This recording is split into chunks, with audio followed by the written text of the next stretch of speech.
This book could change your life forever. And I know that's a big claim that gets thrown around way too easily nowadays, but it genuinely could, by helping you to create the habits you've always wished you had, and probably not in the way you'd expect. It explains that the secret to these skills isn't anything to do with willpower or motivation. Instead, it shows how you can achieve life-changing results by starting small. Really small.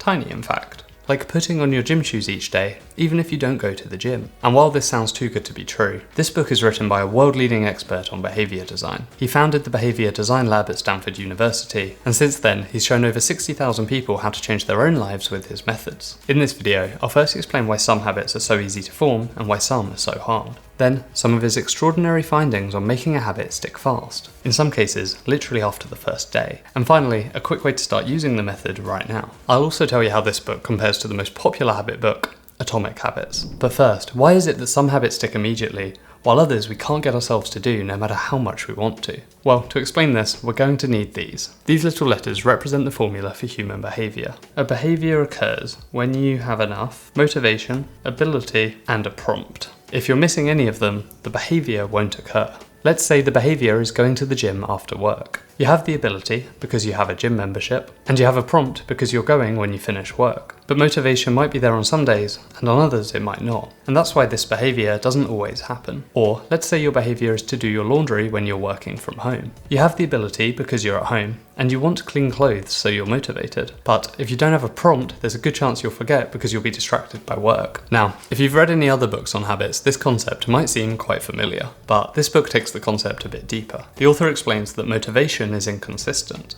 When you sign up for a gym, you usually have a huge burst of motivation.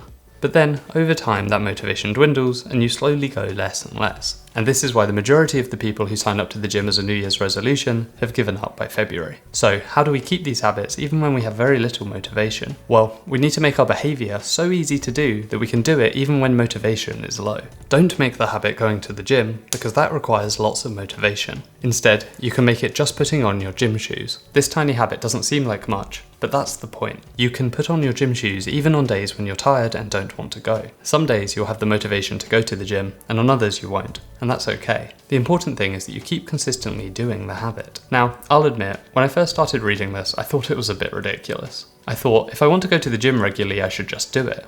Putting on my shoes isn't going to help that. But the author did eventually convince me with this next point. He explains that as most people know, the more you do something, the easier it becomes. And this in turn makes the next step towards the goal easier. For example, to go to the gym, you need to put on your gym shoes, leave the house, travel to the gym, and then go in. And if you don't have the motivation or the ability for any one of these steps, you won't go. And each time you fail to go, you'll beat yourself up and might give up entirely. But by making your habit easier by reducing it to just the first part, you reduce the motivation you need to do it. The author calls this first part a starter step. And focusing on a starter step helps you to keep doing the behaviour even on days where your motivation is low. And from there, everything builds naturally. When you've got your shoes on, leaving the house feels much easier. And over time, you'll start to leave more and more until you're going to the gym consistently. And on days that you don't go, you don't need to feel bad because that's not the habit. And by avoiding these setbacks, you can slowly but consistently build the habit. And by making the behaviour incredibly easy to do, we're no longer reliant on having loads of motivation. But how do we remember to do these behaviours and then turn them into habits? Well, the author explains that there are 3 components to a tiny habit. First, you have the anchor. The best anchors are ones that already occur in your life. A reminder on your phone is an anchor, but it's not as good as a habit you already have. What would happen if your reminder to put your laundry in the wash appears when you've gone out for lunch? You'd have no ability to do it when reminded, so you'd probably just forget. Instead, imagine your anchor was putting your toothbrush down after brushing your teeth in the morning. This happens every morning, so you'll always have the ability to put your laundry in when you're reminded. You want this anchor to be extremely specific,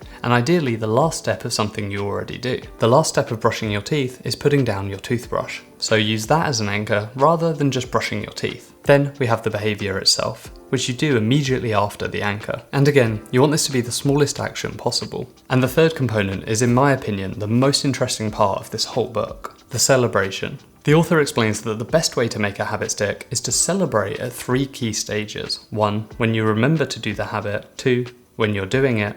And 3, when you complete it. To make a habit stick, you have to create the feeling of shine. This is a new word that the author created to define the feeling you get when you know you've done well. Imagine the feeling when you ace an exam, or when people clap at the end of something you've presented. By creating this feeling of shine, you create an emotional connection to the habit. This is what allows you to form a habit much faster than the usual 20 to 60 days that most authors refer to. Now, I'll admit, as a stereotypically grumpy Brit, I found this concept hard. I did struggle to get behind the idea of cheering for myself for remembering to floss or take my supplements, but I found that you can do what works for you. The celebration can be external or internal, and as big or as small as what suits you. For me, it seems that just saying something positive to myself in my head does the trick. You need to do something that's natural to you, and there's an easy way to find this. Think about how you already celebrate when you get a big win. How do you celebrate when you get an offer for a job you really wanted? What do you do when you finally master something you've been practicing for ages? Whatever you do, that's your celebration. And I know what you're thinking.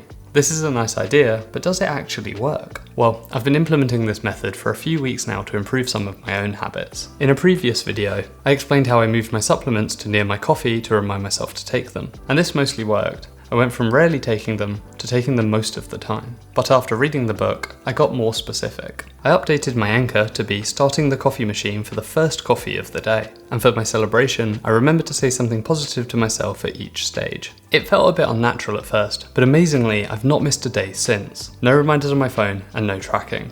Just a clearer anchor and a little celebration solved it for me. I made these changes to a few habits I've been struggling to stick to, and I saw the same results there too. So I'd say even if this concept does make you cringe, give it a go, because it really does seem to work. So how can you get started right now? Well, for any habit you want to create, you first need to make it as easy as possible. As I mentioned before, one approach is to use a starter step. Just make the habit the first part of the process you eventually want to achieve. This could be rolling out your yoga mat rather than actually doing yoga, or sitting down at your desk in the morning rather than writing a page of a book you're working on. Another way is to just make it the smallest possible version of a behaviour. Rather than writing a page of a book, just write a sentence. Then list out all the behaviours that you already do every day. Go through your whole daily routine and list out your repeated behaviours. You'll be amazed at how many there are. Every day you wake up, put your feet on the ground, brush your teeth, eat multiple meals, drink water, put on clothes, and so on. Then attach your new tiny behaviours to some of these anchors. You want the behaviour and the anchor to match as much as possible. Try to match the setting of them to make sure you always have the ability to do the behaviour when you're prompted. Putting on your gym shoes just after you get to work isn't going to be very effective, but putting on your gym shoes after you feed your pets in the evening might be. You're in the right place at the right time, so you have the ability. Finally, experiment with different celebrations for each behaviour. You need to find what works for you. You'll know when you found the right one because it will just feel good to you. These are the basic concepts of the book, and they lead us to an important question. If you want to master your habits, should you read this or Atomic Habits? Well, there are pros and cons to both. Atomic Habits is short, easy to read, and to the point. I loved this book when I read it, and it made a massive improvement to my life. It gets right to the point quickly and is very actionable.